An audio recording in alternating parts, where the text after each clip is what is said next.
Hello everyone, my name is Talha and welcome back to my channel. Today we are going to react on United States and China military power comparison. Nowadays everybody is talking about the China versus United States war. China is competing United States in every field. As we know, we Asians know that the United States is the superpower and the upcoming superpower is China. Is it true? Because China is competing United States and Russia in every field. So in this video we are going to watch the actual power of United States and China. So it will open my eyes or close my eyes. Let's see what happened in the video. Let's begin with the video. Make sure to subscribe this channel so we can meet again. Let's get into the video. Have you ever wondered, what if USA and China finally waged a war against each other? Who would win? I hope it will not happen. Well, if we go by numbers and not take into consideration the nuclear weapons and allies each side has, it's easy to see which country is more powerful and therefore has the bigger advantage. But before we look at these numbers, we have to look at the locations of the countries. It makes more sense Yes, that the location war will be matters fought in a the lot. Pacific, which means a lot of battleships are needed, like destroyers, submarines and corvettes. In which case, China's military, the People's Liberation Army, has the biggest naval fleet in the world, with more than 355 vessels, while the US comes in second with 296 ships. I see. But despite that, the US has 20 aircraft carriers to help support its naval fleet through its air force. China only has 3. And speaking of my air God, fighters, huge the difference. United States Air Force has the most units in the world, with a total of 5,209 active aircraft composed of fighter jets, bombers, helicopters, More and than other support 5,000. planes. China has a total of 2,084, ranking third in the world with the largest aircraft fleet.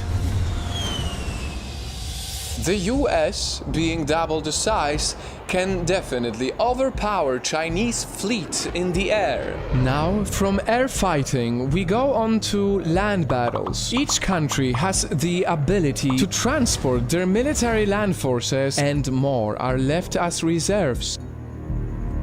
These include armored fighting vehicles, tanks, artillery, and carriers. China has over 186,000 military land vehicles, but it's only second to the United States, which has more than 313,000. It sounds like the Americans are gaining the upper hand, right? But just listen. In every item, America is just doubled and tripled. Obviously an important part of this, and even more important, people, manpower. Yes. And this is where China could level the warfield. Because of its 1.4 billion population, Yes. it's not surprising that China's Huge available population. military manpower is also huge, with over 760 million people. And so the United States estimate of 148 million military men and women seems tiny in comparison.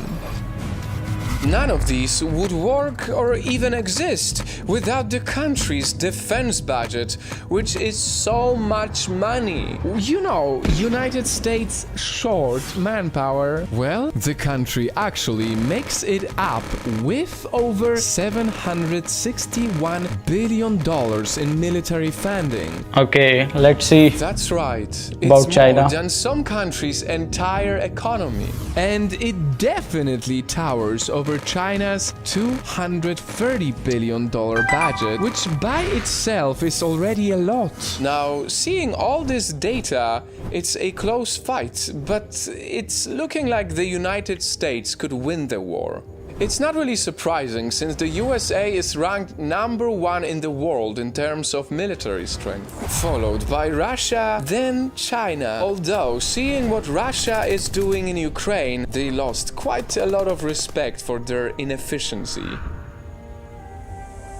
And this is probably why a lot of other countries seek USA's military aid to help protect their own. Now, just a disclaimer, Nightfam. I am not condoning war, especially as a person who just supported Ukrainian refugees a few weeks ago. What I showed you are just some numbers for us to know how much power these countries hold in terms of warfare. Because what I haven't told you is that there will be more numbers if these battles happen. Because really, the country's citizens will be the only true losers in any war. Yes, exactly. So it was a comparison video between United States and China. Myself, basically, I don't support any war because we have the average age of 60 years, 70 years, 80 years. We have to spend it peacefully in every country. As he said in his last lines, the only losers are the poor people of the country. Like the people of the country go through from different situations. The best example is Ukraine. The buildings are destroyed, the people are suffering, the poor people are suffering. Everyone is suffering, not only the poor peoples. So I don't support war, but the fact is, who is more powerful in the world? Right now, in my opinion, United States is very, very far away in every field from China and Russia. So I hope these things ends, and this money should be invested on the poor people of every country. There are some people in the world who cannot afford the 2 times food. So in my opinion, everything about war should stop, or it will. If the war happens between any country, the poor people only suffer. If you're from United States, subscribe this channel and like this video so that we can meet again. And that's it for today. Take care.